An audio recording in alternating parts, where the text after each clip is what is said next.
one of the things I love about Nelson, and I try my best to emulate it as best as I can, is he always led from example. He always talked about the things that he was personally doing, and he wasn't shy to share it.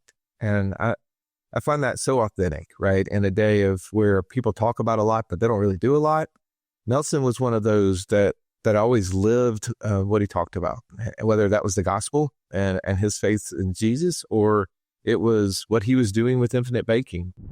Thank you, Russ, for joining us today on the Infinite Banking Initiative. Let's get started with how you came across the infinite banking concept. Yeah. I was sitting in a conference down in Orlando, Florida with about 400 other people, and Nelson stood on the stage for about 15 minutes. And that was this big event, and they didn't give a lot of people a lot of time. And he was sharing this idea of how you become your own banker. And to be honest, I thought that was the dumbest idea. I was like, what is he talking about? And I have to give you some background as to why I thought that, because I was this investment advisor, right? I'd always, learned that the way to manage money and I was wanting to be with the big banks. I wanted to work on Wall Street. And thankfully, as he was having this conversation this specific year in 2009, January, the market had just crashed. And I'd kind of have that idea of maybe I don't understand everything and I'm willing to learn more.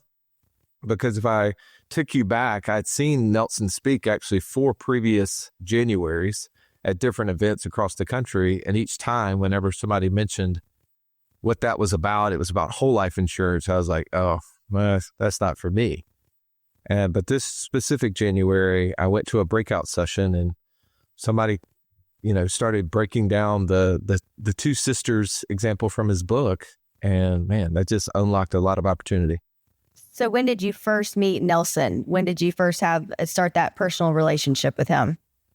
Yeah, so I bought his book that down in Orlando, Lee, and I read it on the flight back from there to Birmingham, and I flipped it over, and on the back of it, as you know, it had his phone number. It had his address on Rocky Ridge Road in Birmingham, Alabama, and I thought, this cannot be true. This man I've seen in at least 3 different states at that time lives in Birmingham. And so I just called the number on the back, expecting it to be an office number or something like that. And he answered the phone, and it was a cell phone. And I thought that was wonderful. And I told him that I was in Birmingham, and man, he kind of lit up with that, because as we started having more and more conversations, he talked about how he had traveled all over the country and to Canada and was doing all these events, but had not had anybody in the Birmingham area had taken it to heart. And I think he warmed up to that, that we were local, and he wanted to have a conversation. And that was kind of the start of a 10-year, me and him getting together on a pretty frequent basis. So a lot of people have, their Nelson stories that, over their relationship with them. And, he's kind of known for his being a great storyteller. But did you have any of those type of stories that you think about when you think about Nelson? Well, it's hard not to with Nelson, right? There was always a story. One that sticks out to me, and I was actually telling this on our podcast just the other day, one of the things I love about Nelson, and I try my best to emulate it as best as I can, is he always led from example. He always talked about the things that he was personally doing, and he wasn't shy to share it. And I find that so authentic, right? In a day of where people talk about a lot, but they don't really do a lot. Nelson was one of those that always lived what he talked about, whether that was the gospel and his faith in Jesus, or it was what he was doing with infinite banking. And I just remember one time he met me and my business partner, Joey, over at a hamburger restaurant not too far from his house. And he shows up and we're sitting there, and, Nelson always had on basically the same outfit, right? And it was a short sleeve button up shirt. And we're sitting there in this restaurant, and all of a sudden he starts unbuttoning his shirt. And it was kind of uncomfortable, It's just Joey and I were looking at Nelson trying to figure out, what is he doing, And all of a sudden he reaches inside of his shirt and he pulls out this envelope. And he said, "You know what this is?" And, "No, sir, what is it?" He goes, this is my State Farm statement. It just came in the mail for my insurance policy. And he opens it up in front of us and, and shows us, here's what its growth was. Here's what its dividend was. And I just loved that about him. But he would just share his own stuff. But it's also a great example to say how tried and true was the thing that he believed in and he talked about and he taught so many other to believe in.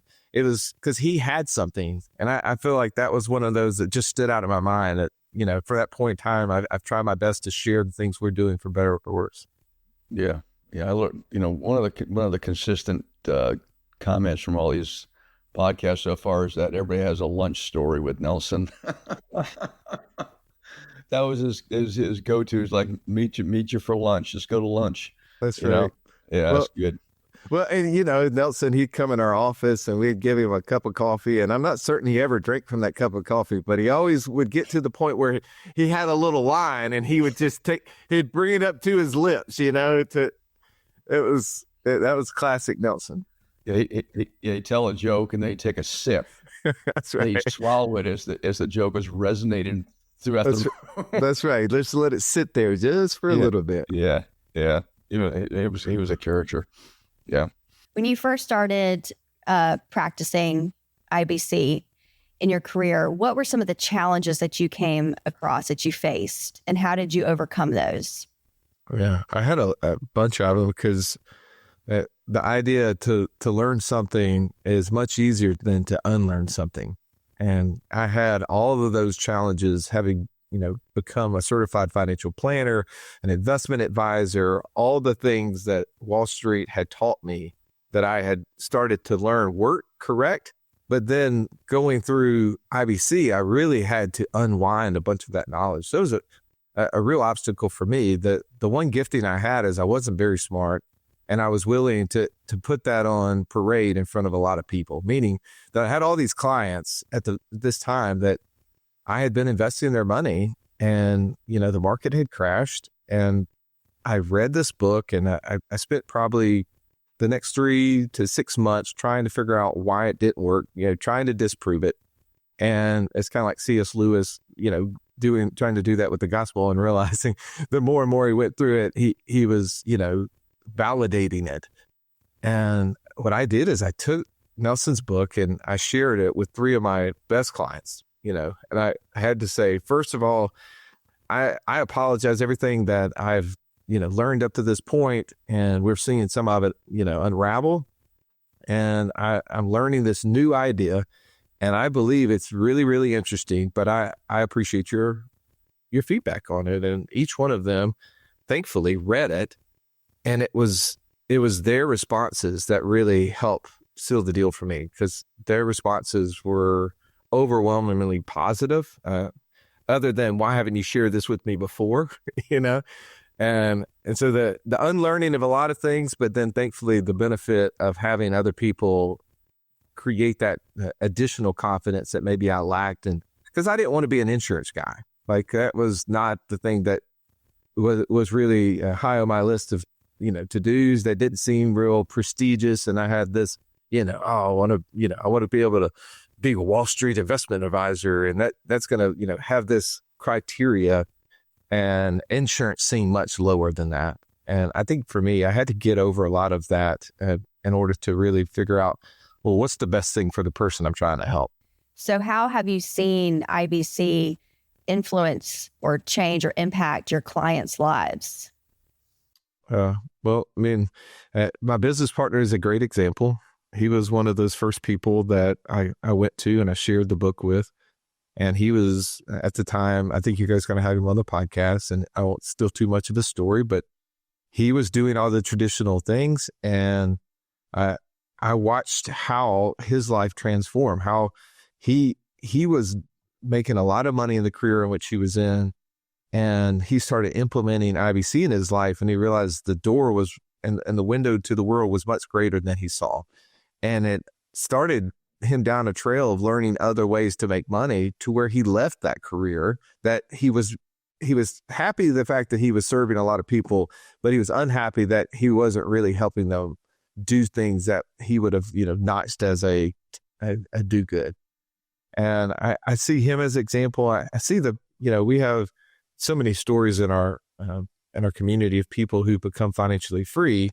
And it all started as a result of utilizing infinite banking. I mean, we say infinite banking is the means, right? It's not the end, but it's the means. It's what unlocks the opportunity. I mean, Nelson named the book so well, Infinite. It creates the start of thinking. And for so many people, they have turned off their brain to think that they have to abdicate the responsibility of the financial thinking to someone else. And I've seen so many people, the light bulbs come on, whether it's businesses they've started, investments that they've started to make, how they've, invested in their kids and their kids taking action on items. It just has, to me, just been one of those just encouraging items that, man, my job is not to be the person that they come and give all the money to. My job is to show them how money works and help them start to learn and have that eagerness to take and teach me things that they're doing with it, which is to this day, we've served thousands and thousands of people over the years. I continue to learn from people that are using it in unique ways. Yeah, I love that. IBC is the means. I haven't heard that in a while. We hear about, there's the big debate in, the social media realm is, the policy design gurus versus talking about IBC as a means of control, okay, and growing that wealth. And so, the ones that focus on nothing but the numbers, nothing but the product, that our big challenge in 2025 is to keep promoting that, what you just said. Okay, so that's a great comment you just made there. Well, and I was having a conversation yesterday with the family office and another insurance agent not in our space. And, they were showing me something very creative and something they had worked on. And I was very impressed. And, we were having conversations and they asked, well, would you not just 1035 your whole life policies into this thing because you see how good it is? And I was having to unlock for them that what they were describing was an investment. And infinite banking has never been an investment, right? It's the safe place in which we put capital. And one of the things that Nelson would always drill into Joey and I is that you have to understand human behavior. And that was the thing that I struggled with probably early on, Lee, as you're talking about what are some of those obstacles I had to overcome. Early on in the book when Nelson was going through the human problems, and I was like, let's get to the numbers. I'm a numbers guy. Let's go to the numbers. But it was the human problems that really I had to understand. And once I did, I realized that we're not working in a vacuum. And like I was describing to these investment advisors, very smart, intellectual people doing really good things, is that when our clients are putting money in their whole life policies and are practicing infinite banking, the confidence they have that every single year that the cash value is growing is the best thing that they can deal with, as compared to when they start investing in things outside of the whole life, which I'm a big proponent of, building streams of passive income. Clearly not on Wall Street, as our brand says, but investing in things that you understand and can influence as much as possible. But when things start going bad in the big bad world, what happens is people then quit wanting to invest in those things. Human behavior takes over. And I was like, if our clients were putting money into this thing that and not their whole life, and when that happened, they would stop wanting to put money in it. And that would be a really bad idea, right? Because then what would they do with the money? They would consume it in some other way. So what I love about infinite banking and whole life is that it's the storage house. It's the thing that I can count on no matter what. I'm building a moat around my money. And if I choose to, to let down the drawbridge, right, take a policy loan and go out and into the world and invest in something else, I know that castle has been protected by the whole life. That part is not going to come crumbling down. I may come back across that bridge with some arrows in my back, but at least I have the safety of that. And that's always been a comforting factor and something that I love to share as many times as we can. The mantra is like, stay in the market because it's coming back up. It's going to come back up. It's going to come back up. But you lost all that opportunity cost over those months and years of just breaking even again, and not to mention the cost of actually using those assets when you want to deploy them, So, well, we say that all the time is that there's this, going back to my investment advisory days, what I noticed is that no one sold in the market. They didn't sell when the market was going up because the fear of missing out on it keep going up, right? Like, oh, here's this opportunity. It looks good. But in order to get that money, I have to go over here and I have to sell this asset. And look, I mean, it's up 15% for the year. Why would I ever do it? And so they would never sell. But the same thing was true when the market was down 40%. They're like, well, I can't sell right now. Let's just wait a couple more months until it comes back so I don't have to lock in the loss. And there's this cycle. They wouldn't sell. And so they missed out on deals of a lifetime. Things that Nelson talked about, we talked about when that guy came up and said, hey, I've underestimated my need for cash. Can you get me some money? It's like, stay real still. I'll be right back. Well, if he had to consider what his investment was doing and was it positive or negative and better or worse than that deal, he would have missed out on an opportunity. And I think that that's one of the most brilliant things behind what we're doing is we're positioning people to take advantage of amazing opportunities because they're never worried about what that whole life insurance contract, that cash value is going to do. They just know it's going to keep going up. Wow. That's another light bulb moment for me again. The way you expressed that, that's great. Recently, I talked to somebody in the crypto world, and that's the same mindset. That they're afraid to sell when it's up, and they're afraid to sell when it's down, and so they're sitting on this asset. They don't know what to do with it, except for Bitcoin's breaking $100,000. So it's like, whoopee! But okay. It creates a lot of scarcity and speculation, and that's one of the reasons I wanted to get out of Wall Street because I couldn't predict what was going to happen. And whenever I was reading Nelson, I was reading Robert Kiyosaki at the same time. And I thought, man, I would have loved to see those two have a conversation. Like they were so aligned in so many things. And it was, how do I take my cash and then go buy cash flowing assets and just replenish that and not worry about the speculation of the asset growing, doubling, tripling, whatever, but basing it on the cash flow that came in. I've always thought that was such a better strategy than hoping that my Bitcoin would go up. Not that I don't own that, but I'm just not putting my hope in that strategy. Yeah. So going back to BYOB, becoming your own banker, would you say that the human condition, the human factors is the most important part of that book? I think if you don't understand that, you're going to miss a lot of the other stuff, right? Like when you don't understand what's happening in your own brain and why you have challenges to make certain decisions. And also, maybe you don't have those. Maybe you were one of those few that got out of that. But your children, your grandchildren, they may possess that. And if we're going to be good stewards of money, and one of the things I learned from Nelson is thinking, 70 years down the road. And how do I prepare my family to manage the wealth that they may receive? I know that they're going to deal with it. And so it's a great teaching lesson, I think, not only in our practice, but hopefully in our homes. So there's a lot of talk right now on social media about infinite banking and that sort of thing. What is, have you seen any of those, and what are the biggest frustrations that you have when you come across those type of things? Because, they're sending wrong messages that, how do you handle those? How do you handle questions from clients who may see that kind of stuff and they're getting wrong information? I used to get really frustrated with a lot of that stuff. I would spend hours at night being a keyboard warrior, in defense of the truth, right? But also I know that there's a lot of good people out there. And the thing that we can do as practitioners is to share the truth through our platforms.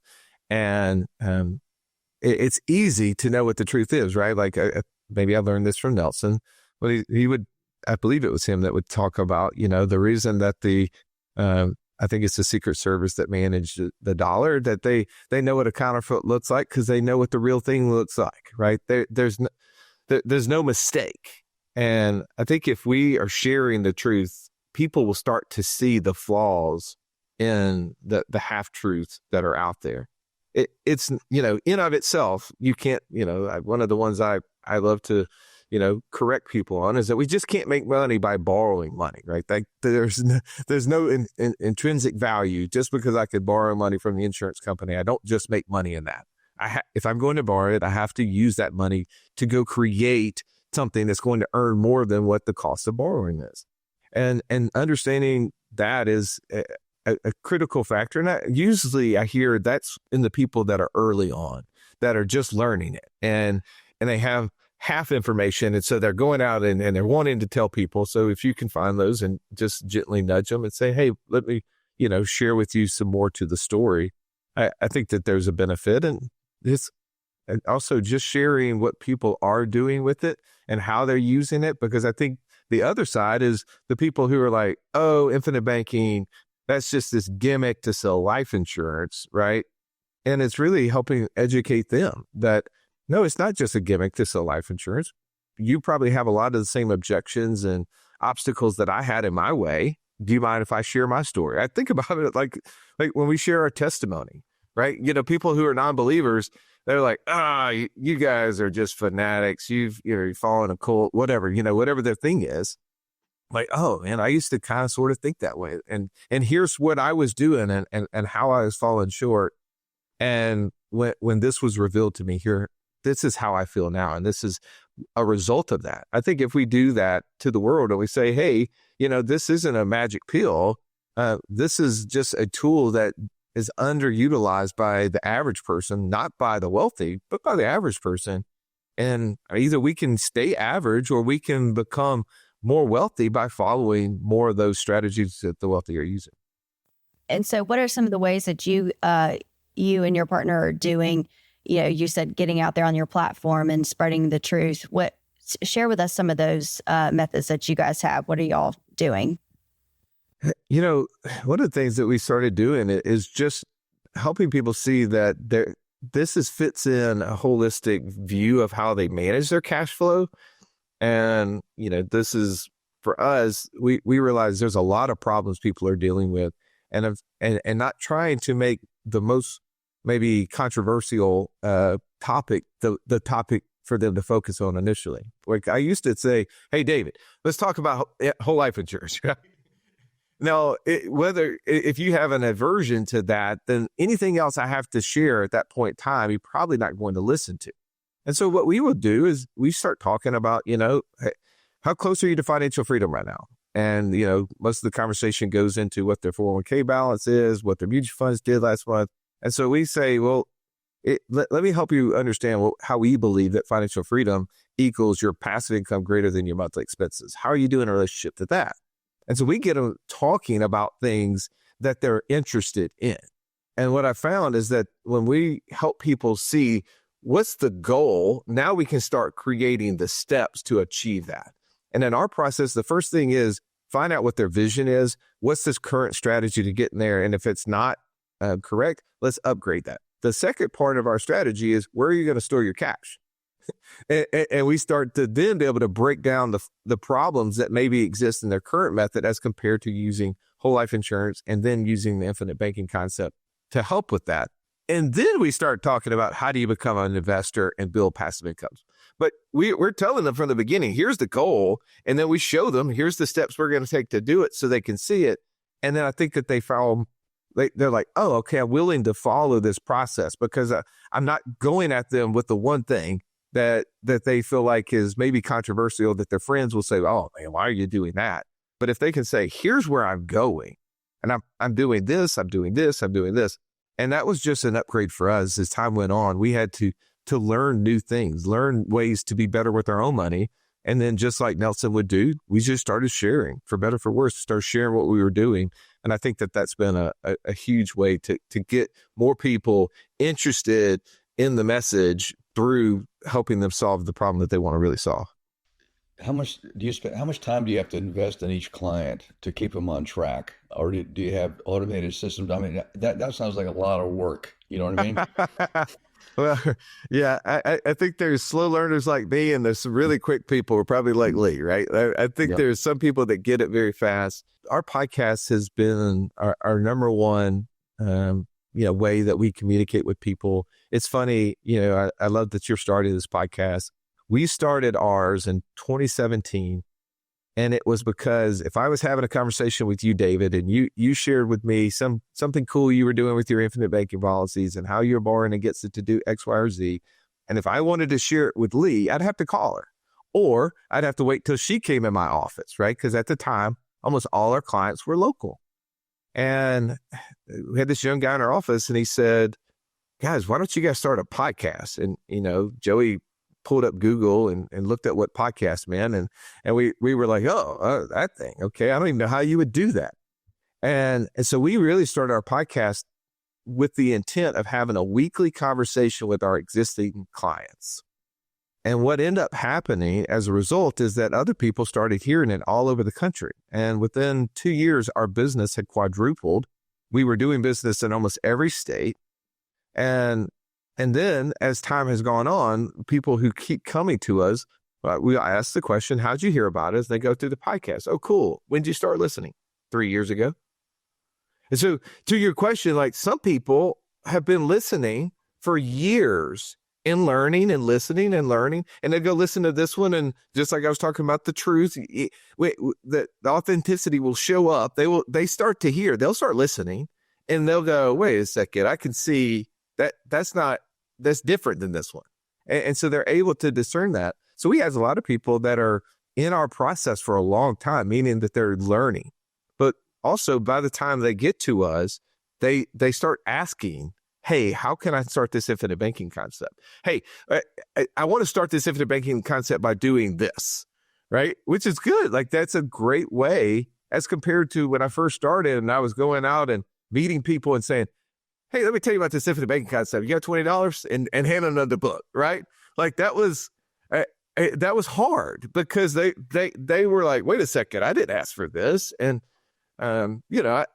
I feel like there's a process for each client. We spend a lot of time helping people because we believe our job is not to just sell insurance. Our job is to truly help people accomplish the goals that they tell us on the front end. We've built a whole community that I think it has almost 9,000 people in it now that, it's on an app that they can go to What's Wall Street on their app and they can download the app. It's free and they can be a part of a conversation and ask questions of other people. And I think it's just part of helping people. And that was always the biggest thing that I dealt with early on as an investment advisor, even early on in my IBC practice was I always felt like the industry was leading us to have to serve more and more people. But unfortunately, that meant the people I had already served, I couldn't really serve them well anymore. And they felt like they were being left behind, right? And I knew that those were the people that had an inkling of the idea, but probably were going to potentially fall away, I mean, the gospel talks about, the seed falling on different types of ground. I'm not trying to preach heresy here. I'm not saying that's the difference, but as it relates to a financial method, like we would share the seed and it would spurt up sometimes, but maybe it hadn't been watered well. And maybe, the ground needed a little more nutrients. And if we were off to the races to the next person, that person really fell away. And that was always a frustration point. So like, as we've built this, as time has gone on, we spent a lot of time with people, both on the front end, but way more on the back end to make sure that we're serving them and helping them really accomplish the things that they said they wanted to do. Well, that's great. I mean, that's fantastic. Good, good way to leverage technology to help as many people as possible instead of just getting, the blah, blah, blah out there, right? So, yeah, that's good. What'd you have for lunch with Nelson? and who picked up the check? Oh, we always paid. Not that he would have probably not wanted to, but we always paid. We were eating hamburgers at that point in time because we were the place is not even open anymore. He used to love to come there and we would eat, and then he would come by our office, as you know. We got some fun stories where he'd come in the office and we'd get lunch brought in, and we'd tell clients, "Hey, we're gonna have Nelson over here. If you want to come by and just eat lunch with us, there's nothing, specific going on." And then we'd put it on Zoom, and we'd let all the clients who weren't in Birmingham participate. And we would just sit there. I have so many of those Zoom recordings of just us talking about stuff. And he was always, there for a one-liner. He was never afraid to, we had a guy that came in and he worked for Regions Bank, and boy, he'd give it to him from time to time. And, but he had always come in and also challenge you. He was the most well-read person that I've ever met. And I think that was a huge learning lesson for me, is that never stop learning, right? He talked about that in the book, but it really was like, he'd say, Russ, what do you know about the Boers Wars? And I was like, I don't know anything, but I'm about to learn. Go ahead. Yeah. And he would always say, Russ, have you ever heard of, and he would mention something. And I bet you in 100 times he said this to me, David, maybe 1 out of 100 I ever had heard of whatever he was going to repeat. And I was like, man, I am so naive. I don't understand any of these things. And he would go on and he would tell me stories and stories. And I tell you what, I'm going to bring you the book on that. And he'd stop by with 2 books, drop them off for me and Joey. And they weren't small books. They were big books. And I'm like, oh, wow. Okay. All right. Well, I know he's going to ask me about this. I better read it. And then he wouldn't ask me about it again because he was off to the next book he was reading. Russ, have you ever heard of this? And I'm like, no, but I could tell you about that other thing. Now I'm an expert on the Boer War. Yeah, I can tell you about the Tulsa race riots now. You got me talking about that. Yeah, so. He was an avid reader. He told me a story one time that when he flew out to seminars, whatever, sometimes I go pick him up at the airport. And when he flew back to Birmingham, and he called and said, hey, listen, I'm not getting in at 7 o'clock. I'm getting in at 9. So why is that? Well, I'm later flight. So what happened was he was in one of his books sitting in the waiting area at the airport. And they boarded the flight and left. And 10 minutes later, he looked up and there's nobody there. He goes, when are we boarding? He goes, the flight left 10 minutes ago. He goes, well, how come you didn't announce it? Yeah, we did. He was caught up in his book. Yeah. Yeah. So it was like, okay, we find the quote unquote rest of the story, Exactly. Always. There was always more to the story with him, which was part of the joy to be around him. And, he took all the grandchildren on trips. He loved to travel. And he always he would take cousins to Europe. Well, he tried to take the same age group kids, about no more than like 4 at a time or something like that. Yeah. And so he took us to Europe, Virginia, my cousin and I, and we just drove, and we would get a rental car and we would just drive. And it just was like, oh, this looks interesting. Let's go find out more about this place, but it was the greatest trip, and we have so many memories from that. And that's who he was. That's how he learned so much. Yeah, he used the word serendipity a lot. Serendipity, and it's like his definition of that was, don't sweat it. It'll always work out, man. Don't worry about it. It's like you go somewhere, you have a hotel room. Nope. Well, aren't you worried about getting one? No, we'll get one. Don't worry about it. That's what he loved to do. Well, Russ, is there anything else that you wanted to share with us about, infinite banking, about Nelson, anything? Yeah, well, I feel ashamed that I don't have more stories that just rattle off to the top that, that I could tell plenty of stories, but I don't know how interesting they would be. Everybody knew he was a forester. Well, I got a chance to take Nelson out in the woods one time because I was considering buying 50 acres outside of Birmingham. And I thought, I don't know what the value of this property is. It was actually for our family compound and what we were looking for. But I thought, if there's also some potentially timber value here, let's take him out there. And so I rode through the woods with Nelson around looking at that. That was fun. Some of my, just fondest memories is times where I was able to bring my daughters at the time, now they're all grown up, but bring them to hear his talks and how he would go out of his way to spend time to share with them and to teach them. And it was always, that I look back to those things. Nelson was one of those people that I would love to emulate even more, where he always reached out. And, for a while, to be honest, I felt like I was special. And it wasn't until I'd go to a gathering, maybe, I remember his funeral and sitting around and lots of people sharing stories. and how they had that same conversation with him within the last month. And I was like, man, that's a special person that would just go out of his way to reach out to so many people and have conversations to where everybody felt like they were his special person. And that's a gift of Nelson that was very unique. And I just loved how much he gave, and to watch him as a man, as a husband, as a leader in our business.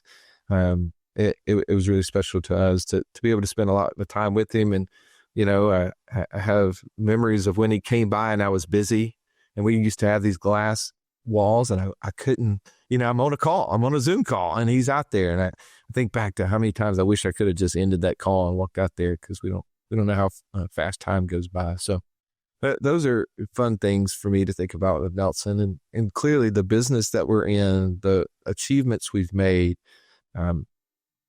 I'd say it all the time. Without infinite banking, I would not be having a conversation with you. Now, we know that this conversation, I wouldn't be having a conversation, but almost every podcast I go on and I start to talk about stuff like this, I will say that. I will say, without this idea of infinite banking, I wouldn't know you right now. I would not be here talking to you right now. This is the thing that has opened up the doors to all of these other opportunities and have blessed my family, but thankfully have blessed thousands and thousands of others that we've been able to touch, but also the hundreds of thousands, maybe millions of other people as a result of him being so generous and teaching other advisors how to do this. And because of that, it's, created a great culture, a great network. I love being at your events and seeing people that I've seen for the last 15 years. I'll tell one last story, and this is about your dad, Lee. Shortly after I started getting into the infinite banking space, we would get together for the think tank, but then there would be this other thing, usually later in the year, that a group of us would go to. And it was in Dallas, and I don't know if you remember this, David, but at this time I was trying my best to start getting into running. And what that meant is that I would run on a treadmill for about 1 mile to 2 miles, which is nothing on a treadmill, right? But I felt like I was doing something, and I wanted to, when I went out to Dallas, I wanted to be able to, go running, try to keep up my activity. And I knew David liked to run. And I said, David, are you going to go running while you're here? He goes, yeah. I said, great. Do you think I could go running with you one day? Sure, I'm going tomorrow morning. And I knew we were getting together like 9 a.m. the next morning. I was thinking, okay, what's he thinking? Like 8 o'clock, 7:30, He's like, I'll meet you down in front at 5:30. And I'm thinking, 5:30? Really? Okay. All right. And we get downstairs and I said, well, how far are you thinking about running? He goes, well, how far you want to go? I was like, well, I've only ran as much as 3 miles. He goes, we'll go about that. And Lee, we start running down to downtown Dallas, and these buildings as tall as you can see, and it's barely light outside. And your dad, I think just to prove that he could do it, just took me and just ran me to death.